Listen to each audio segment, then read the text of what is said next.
Hello everybody, welcome back to Honestly Rated, and today we're going to be talking about your favorite barber, Shortcut. Another trap master on the list here. Um, yeah, Shortcut, another trap master that I do like. I really didn't pay much mind to him when I was younger, just because there's some other trap masters I liked a lot, like Enigma, and I wish I did honestly pay more attention to him when I was younger, because this guy is really good, and I think I also picked the wrong path with him back when I was younger. And I'll tell you what path I think you should honestly go for, even though if you use shortcut, I think you already know which one is probably the better one. Yeah, when I played with them, it was the total opposite of Torch. I didn't feel like I was being annoyed at all. I felt like everything kind of flew pretty well together. And the upgrades are honestly some of the nicest upgrades I've seen for a character so far in this list. So, enough for me rambling. Just remember, if you enjoy these type of videos, think about subscribing maybe, and leave in the comments who you want to see next on this little fun little series I'm doing here. And I'm hoping to go through everybody eventually. So, maybe if you just say which one you want, I can get to it a little quicker. Hope you guys enjoy. Now let's get into his first two moves. The first two moves that Shortcut knows is Traptanium Scissors and Phantom Puppets. If you couldn't tell, Shortcut is a melee character, and these two moves are pretty good, honestly. These are probably the best ones we've seen so far on the channel. These moves pair up very nicely. Shortcut is a very good damager, honestly, for a melee character, and does it really quickly, so there's not much downtime on any of his attacks. The puppets is where it shines, though, because for one, they do a little bit of damage. They can take out pretty easy enemies like Chompies and these little bugs here. But the main reason I really like them is because it takes away enemies' focus from you, which melee characters really do need that. Having too much focus on you overwhelms the character, and it doesn't work well. The first move you can buy is Cutting Frenzy, which allows you, if you just keep pressing the scissor button, to go into a Cutting Frenzy. Whoa, who could have guessed? This allows just faster damage, I would say, 15 damage though. And honestly, if I was able to not buy this and still get my top and bottom path, I probably would. The normal scissors, again, are pretty good. Something I forgot to mention is that the scissors do kind of push back a bit, which kind of leaves the enemy to not be able to do the attack right away. And it's very nice. I really like the pushback mechanic. I really like things that push back enemies. And again, 24 damage, and the scissors are pretty quick. Do you really need this? I really don't think you do, but you kind of have to buy it, so a little bit, it makes them a little worse in my opinion, but it's not the worst thing in the world. I just wish I could keep my just normal scissor attack. The next move is Neither Needle. This gives you your last move and is also a ranged unit, which I really like when my melee characters have at least something ranged, so you don't always have to get up close. But the needle also does bring enemies in towards you, but also not. I don't know what is like the premise around it. It says it will bring in enemies closer to you, and it does. Like it works against a rat, and I've seen it work against the sheep. But with the spell punks, like they don't get brung in; they just kind of get rung around. And sometimes you can shoot it really fast. Sometimes you can like just quickly, rapidly shoot it. Maybe you have to just be kind of close to enemy for it to happen like that. It's I don't know. It's very off and on what it wants to do. Sometimes it shoots fast. Sometimes it shoots slow. Sometimes it brings in the enemy. Sometimes it doesn't. And look, you see right there. Like I brought him in. It doesn't stun him or anything. So just be wary of that. Like if you are bringing him in, you are gonna probably get hit if you're not fast enough to leave. Which Shortcut isn't the fastest character, but surely isn't the slowest. I see more of like a middle fit for the man. But yeah, this is not bad. I do respect it for his nice move. The top path does upgrade this more. So when we get to there, maybe it'll redeem itself a little bit more. But I see it as a very solid move. It's just a little wonky on how it wants to work sometimes. The second to last move, No Strings Attached, is a very good move for your puppets. This allows your puppets to go faster and do more damage if you can cut the string off before they land. Or, how the person that requested this character said, circumcise them. You circumcise your puppets. That's one way to say it, but yeah, this is a very good move. I really like it. Just making them go faster, just to allow them to attack more things a little quicker. Very nice. Obviously, the damage buff is pretty cool. It's a little hard to hit all three, but that's also just because of how it's positioned, probably. So I'm pretty sure if you understood how and where to stand to cut all three, you probably wouldn't have any problems. And again, these guys last a while, so Now you have enemies over there fighting, I can have myself fighting anything else that's next to me. It really limits the amount of workload that Shortcut needs to do, and I really do like it. The puppets, a phenomenal piece to Shortcut, and it's a really main center point that I love about this guy. So let's go talk about the final one. The last move, Cut Through Worlds, allows you to hold on to your scissors and cut cut a piece of reality, as they say. This is a very good move. This is another move that lingers. It stays there on the ground for a good amount of time. It does 60 damage if you do it up close to an enemy, if you hit the actual scissor part. And you can actually combo this pretty well with his other moveset. One of the things that I was thinking about with this in general is that you could place it, stand in the middle of it, and if you have enemies coming towards you, obviously they're going to go in it, but you can also bring in throughout with your needle. Your needle will be able to pull them in if they're a character that are allowed to do that. Again, spell punks are kind of weird in that sense. I feel like it's only spell punks that don't just kind of come towards you, but it's a very solid move. Again, 60 damage if you hit the base of it, and then you have just lingering damage there all the time. And then if you get your little minions out and you kind of crowd them there and they kind of get stuck inside of it, it's just a lot of damage racking up. That's very good. What Shortcut can do is just a bunch of damage really quickly, which a melee character needs to do. If they're not able to kill quickly, well, then they're not good at all. A melee character needs that damage output, and Shortcut has a lot of it. He has a lot of damage if you can able to combo everything together and make sure that your little minions are still alive. I really like this guy, and I promise you the paths only make him better.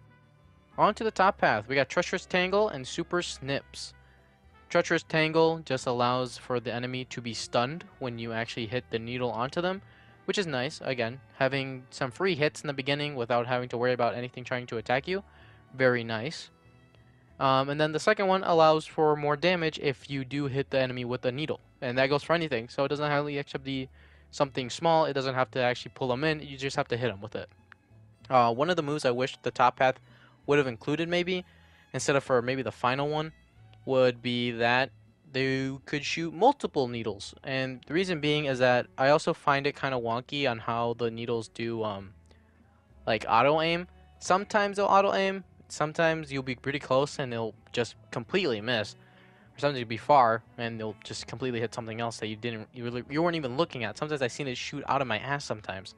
So again, the needle's a little wonky, but I still respect it. It's still something that I could see myself using and not only putting to the side because it doesn't really have any use at all. It does have use. It's just a little wonky.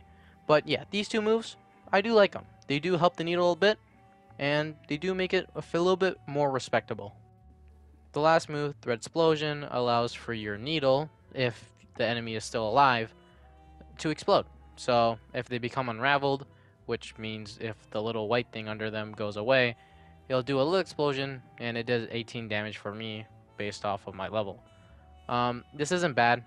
It's not the greatest. I definitely think, again, my idea of maybe 3 needle shooting would probably be better, because think about it. You would have 3 enemies up to you. His range on his, I almost said sword, his scissors is pretty good, and having 3 enemies just kind of dazed is pretty nice. And maybe if you got really close, you could probably hit like maybe a really big enemy with all 3 of them. I don't know. I thought that would probably be a little better.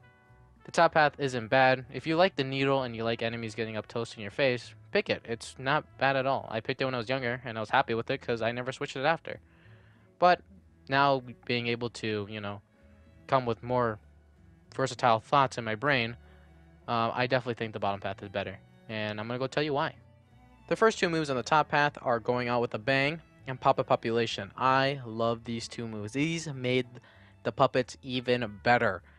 Now, when your puppets die, they'll do damage. They'll do an explosion damage, which does a little bit more than your just normal puppets hitting if you charge them up like I do. And I honestly find it a little easier to charge them up with 5 because they're kind of all next to each other. So if you just kind of snip at one place, you will hit most of them. The other thing I really love about the explosion thing is that if you respawn your puppets, it will still cause the explosion. As in, if you have your puppets out right now, I cause them to respawn next to me, they'll still explode. And I find that super amazing because you can just let your puppets run towards an enemy or a group of enemies, respawn them next to you, and they still explode over there. So you're never really losing out on the puppets. And again, the enemies do like to attack your little puppets. So usually they're more attracted to them and they'll actively just run toward them. And they do solid damage. Again, now having 5, it's a lot of damage. It reminds me of Fiesta's Amigos. They're meant to just deal damage. They're amazing tools in this kit, and these upgrades do not disappoint in any way. And the final upgrade helps even more, if you can even believe it. Now the last move in the bottom path is Paging Dr. Puppets. This allows you to get 2 health back every time you hit. So now think about it. You have 5 puppets hitting at something random, right? 5 times 2 equals 10. So you're almost getting 10 HP every time they actually just actively go hit anything. That stacks up pretty fast. This is what Grim Reaper should have been like. This is how you do an HP thing. It doesn't feel overpowered because it's still only 2. But then since there's so much of it coming back at you, it stacks up pretty quickly. And this, again, very beneficial. You don't have to go attack anything. So this is honestly just free HP at this point. And it makes the puppets even better. They give them even more use. And the explosion also gives you HP back with it. You don't even have to let them just go randomly hit things. It is super good. This, again, my favorite path for anything so far. It just feels so broken in so many ways. And I love it.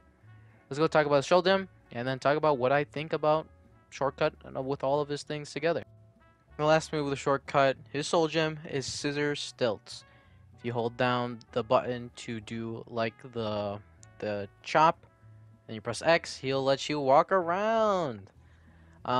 This Soul Gem, not bad, but I find it a little mediocre. The reason being is if you get attacked, it will stop you, which I guess that makes sense. You're on stilts. I feel like if I got attacked when I was on stilts, I'll probably fall off and not be able to stand on them anymore. But it doesn't really benefit anyway. It does 20 damage. I honestly think you could do faster damage if you just randomly if you just kept snipping at somebody with your scissors. So it's a funny move. It's pretty goofy. I find it fun for someone that's, a little tiny man. But is it the greatest? No. It takes a little bit of also active startup. So if you don't do it fast enough, you will just get hit. And then it'll stop. And then you have to run away and then try to do all that. It's probably better if you have minions around just because, again, not many things are focused on you. But it's good against taking out hordes. But I feel like your other moves can already do that. So, again, I don't think it's bad. But I do find it pretty mediocre, and I probably wouldn't use it much. Now, with looking through everything that Shortcut has, what do I think about him? I think he is a very good character. I give him a 4 if you go with the needle path, and I give him a 4.5 if you go with the bottom path. This character is able to do area damage. He's able to solo out characters very well. They made a melee character feel like a ranged character, which is super good. Just because, at least in my opinion, melee characters are very hard to play in this game. Most ranged characters beat melee characters by very far. Unless your range with melee characters is crazy, like maybe Crypt Crusher with a really long sword. It's very hard to enjoy him just because you get hit so much. And again, I like playing on really hard modes, so the damage output in there is crazy. But Shortcut has enough to the point where you can play range. You don't always have to get in close. And I like that about him. I'm glad you can switch up that playstyle fairly simply and both do extreme amount of damage. The reasons he doesn't get a 5, even though he's really close. If I had to get a little technical on my point stand, I would probably give him a 4.8 if you went the bottom path. The reasons I just don't think he deserves it is because I don't think his Soul Gem fits as to be a Soul Gem. Soul Gems seem like they should be really cool and really powerful moves, and this one doesn't really fit it. And the other one is that if you do pick the bottom path, your needle just doesn't feel like it does much. You can use it a couple times, just for like a quick chip damage, but other than that, I'm just letting my little puppeteers do whatever they want. I'm not really interfering with whatever they're doing. So, yeah, the needle feels a little bit more useless if you don't pick the top path, but the bottom path, at least how I see it, is the more superior one by far. Helps Shortcut so much with healing and just dealing damage. It is super nice. But yeah, tell me guys, who do you want to see, and maybe I'll pick him next.